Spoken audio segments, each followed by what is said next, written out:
పుట్టినరోజు సందర్భంగా ఈరోజు ప్రెస్ వాళ్ళకి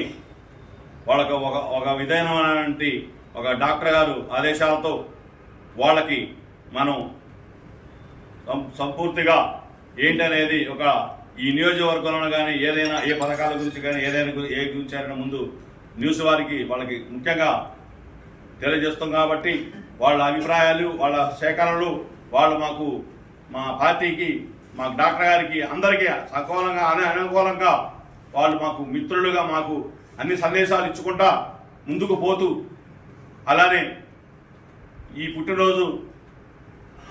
ఇలాంటి ఎన్నో జరుపుకోవాలని అట్లానే డాక్టర్ దయానంద్ గారు ఇంకా రాజకీయాల్లో ఇంకా స్థానికంగా ఇంకా ఎదుగుదల అనేక రకాలుగా అని పార్టీ అన్ని విధాలుగా ఇంకా ముందుకు అనేక ఎత్తుగా ఇంకా ముందుకు పోవాలని చెప్పేసి అలానే ఈ ప్రజలందరికీ సత్తుపల్లి నియోజకవర్గాలందరికీ కానీ ప్రజలకు కానీ అందరికీ నాయకులకి మిత్రులకి ప్రెస్ వాళ్ళకి అందరికీ ఈరోజు పుట్టినరోజు సందర్భంగా అందరికీ శుభాకాంక్షలు తెలియజేస్తూ డాక్టర్ నాగమయ్య దయానంద్ గారికి కూడా శుభాకాంక్షలు తెలియజేస్తూ ఈరోజు ఇక్కడ వచ్చిన వాళ్ళందరికీ నా నమస్కారాలు తెలియజేస్తూ సభాముఖంగా తెలియజేసుకుంటాను.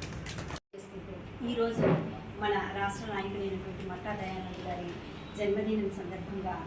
ఒక చిన్న మనవి చేసుకుందాం అనుకుంటున్నాను. ఆయన ఏ రంగంలోనైనా సరే మనం ఒక లక్ష్య సాధనతో ముందుకు వెళ్ళాలంటే ఎన్నో అవాంతరాలు, ఎన్నెన్నో మాటలు, ఎన్నో బాధలు అన్నిటినీ కూడా మనం ఒక పంటి భూమిన బిగించి అలాంటి వాటన్నిటినీ తట్టుకొని ముందుకు వెళ్తూ ఉంటేనే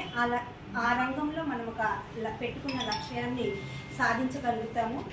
మరి ఆశా ఫౌండేషన్ ద్వారా ఆయన విద్యార్థులకు, వృద్ధులకి చేతనైన సహాయం చేస్తూ రాష్ట్ర నాయకులుగా గ్రామాల అభివృద్ధికి దిశానిర్దేశం చేస్తూ ఉన్నటువంటి నాయకులు ఆయనకి మరింత ప్రజలకి చేరువయ్యే విషయంలో రాబోయే రోజుల్లో ఆయన మంచి పదవులు అలంకరించి మా సత్తుపల్లి ముద్దు బిడ్డకి ఇవే మా హృదయపూర్వక జన్మదిన శుభాకాంక్షలు తెలియజేసుకుంటున్నాం.